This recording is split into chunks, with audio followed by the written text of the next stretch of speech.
सरकार के मंत्री गोपाल राय ने प्रेस वार्ता करते हुए दिल्ली सरकार के कदमों की सराहना करते हुए कहा है कि दिल्ली सरकार के प्रयास के चलते दिल्ली में प्रदूषण में कमी आई है।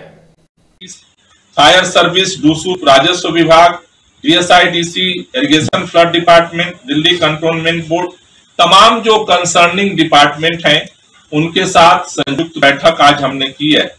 और उस बैठक में हमने ये डिसाइड किया है कि विंटर एक्शन प्लान के तहत ही हम उसी तरह से समर एक्शन प्लान सरकार बनाएगी और अप्रैल से लेकर के और सितंबर तक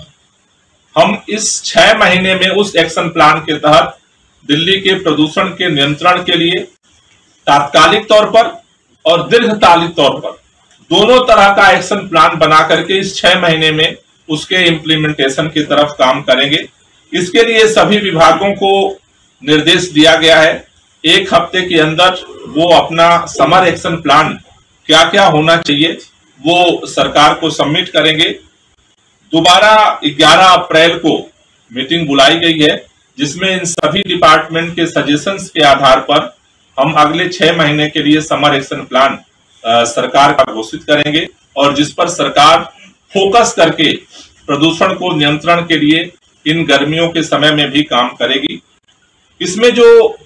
14 पॉइंट्स डिसाइड किए गए हैं जिसको फोकस करके एक्शन प्लान बनाने के डिपार्टमेंट को बोला गया है, जिसमें पहला पॉइंट है ओपन बर्निंग। गर्मी के समय में ये ओपन बर्निंग की घटनाएं अभी आपने देखा होगा, गाजीपुर लैंडफिल साइड में आग लगी, ऐसी घटनाएं जो है वो बढ़ती हैं गर्मी के समय में। तो पहला पॉइंट है जिस पर एक्शन प्लान जो पुअर कैटेगरी है 2018 में 114 दिन थी जो पुअर कैटेगरी में दिन थे,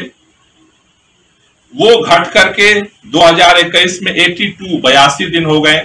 यानी कि अच्छे जो सेटिस्फैक्टरी और मॉडरेट सिचुएशन में जो गुड डे थे वो बढ़ रहे हैं और जो पुअर डे थे वो लगातार घट रहे हैं। जो वेरी पुअर की कैटेगरी है वो भी 72 से घट करके 61 हो गई है। ये इस बात को दर्शा रहा है कि दिल्ली के अंदर जो लगातार एफर्ट हो रहे हैं, प्रयास किए जा रहे हैं, अरविंद केजरीवाल जी के नेतृत्व में दिल्ली की सरकार जो कर रही है उसका असर दिल्ली के प्रदूषण को कम करने में असरकारी दिख रहा है। आप सब जानते हैं कि विंटर के समय में, खासतौर से जाड़े के महीने में प्रदूषण का स्तर काफी बढ़ जाता है। ये एक ग्राफ है जो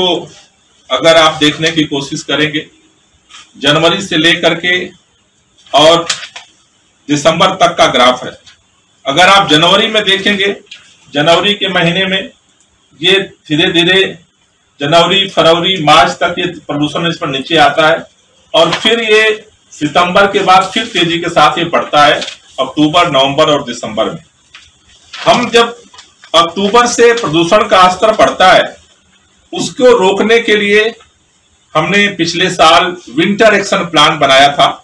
विंटर एक्शन प्लान के तहत कि इमरजेंसी सिचुएशंस में क्या क्या इमरजेंसी मेजर्स लिए जा सकते हैं जिससे कि चाहे वो व्हीकल पोल्यूशन हो, चाहे वो डस्ट पोल्यूशन हो, चाहे वो जो दिवाली के समय जो पोल्यूशन पैदा होता है उसको कम करना हो, चाहे पराली का पोल्यूशन हो, उसको नियंत्रित करने के लिए क्या क्या एक्शन लिए जा सकते हैं। विंटर एक्शन प्लान बना करके सरकार काम करती रही है। इस बार हमने तमाम एक्सपर्ट्स के साथ डिस्कस किया, डिपार्टमेंट्स के साथ डिस्कस किया, तो हमें यह महसूस हुआ कि विंटर एक्शन प्लान की सफलता के लिए हमें समर एक्शन प्लान पे भी काम करने की जरूरत है। उसको ध्यान में रखते हुए आज हमने एनवायरमेंट